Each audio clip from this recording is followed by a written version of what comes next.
to find the solution on the air pollution which is caused in South Asian countries and also to promote the solar energy. Now, before we proceed, I request all the delegates to take their seat. This crucial discussion of promoting equitable access to solar energy in South Asia to mitigate air pollution and advance SDG 7. Democratizing access to solar energy is essential for fostering inclusive growth and reduce energy poverty across South Asia. The kingdom of Thailand believes that addressing the issue of South Asia requires a multi-dimensional approach, investing in solar infrastructure and supporting technology. Thailand has signed Paris Agreement to combat problems related to climate change. We are ready to collaborate and share successful models like our EEDB program to work with all delegates towards equitable and sustainable solutions for clean energy across our region.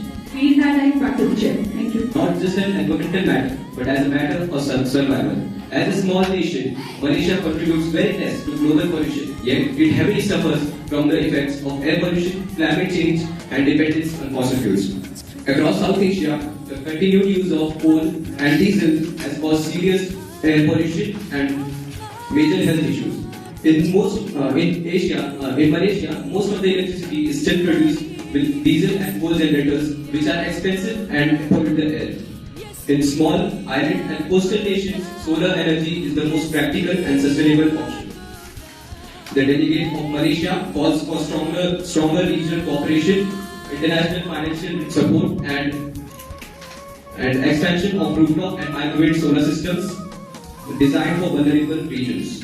By promoting fair access to solar energy, this committee can reduce air pollution and move closer to achieving Sustainable Development Goal 7.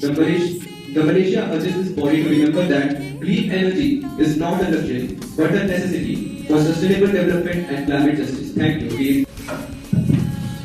The delegate of Nepal want to say that currently India is also having technology, financial, budget also. Still India is using 70% coal for electricity generation. And if you check for Pakistan, currently Pakistan is generating almost 22 to 30% electricity from renewable energy. India has renewable energy as well, still India is not using it. India is balancing development with sustainability and is simultaneously one of the fastest growing renewable energy producers globally. Firstly, I would like to clear that the victim of terrorism do not represent terrorism. They endure it and our country has endured it. And I would also like to clear that in India, there has been 488 persons per 1 lakh is being involved in criminal activities. Energy is possible with proper planning by abandoning grid. Yes, delegate from Daund. Then why India needs funds in its development? Yes, delegate from Vietnam. Pakistan has the support of China in both the technological and financial matters, but India is lacking in technology. So India can use subsidies in rural areas to implant the solar panels. Thank you. Yes, delegate. India's political complexity and frequent policy change can slow the long-term planning because large national projects need stable and consistent decision-making over many years. When governance priority shift, implementation continues to weaken and development outcomes become less predictable. Delegate. Model. The delegate of Mauritius wants to say that what about the democracy in the Pakistan?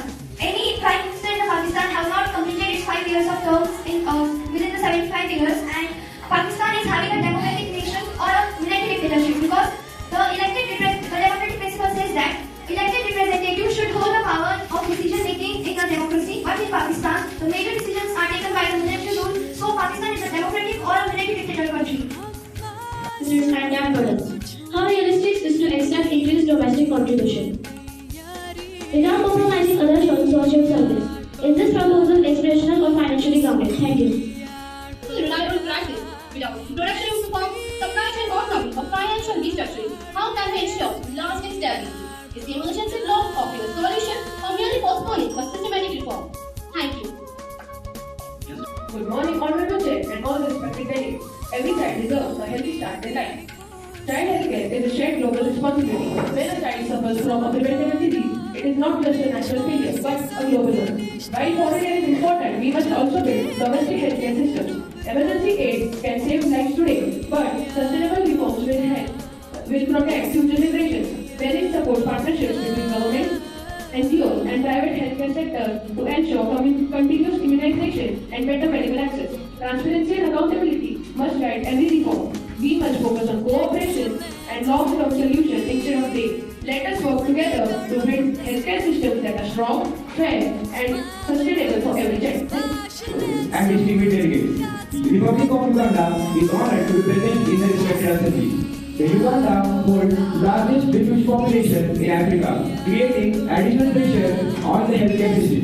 The Uganda strongly advocates for creating the digital healthcare system for improving efficiency. The foreign aid has helped in the creating immunization and supporting the maternal healthcare system in Africa. The aid reduction risk has created humanitarian crisis and increasing the child mortality rate. The delegates strongly advocate for creating a healthcare system which would help the children in living their life peacefully. Consistent aid, vaccination shortages could occur, increasing the risk of outbreaks of preventable diseases. Togo supports the international community to privatize child health funds and even a global economic challenges. At the same time, Togo supports training more local health professionals and improving infrastructure to strengthen resilience. The delegate stresses that the child health care is not an option. Must take lead in supporting weaker nations within the continent. The delegate proposes the creation of continental health solidarity mechanism, where wealthier African states contribute into a shared child health fund. Foreign aid should evolve into partnerships that build local capacity rather than create dependency. Nambia urged this committee to design sustainable African-led solutions. Thank you. Thank you so much.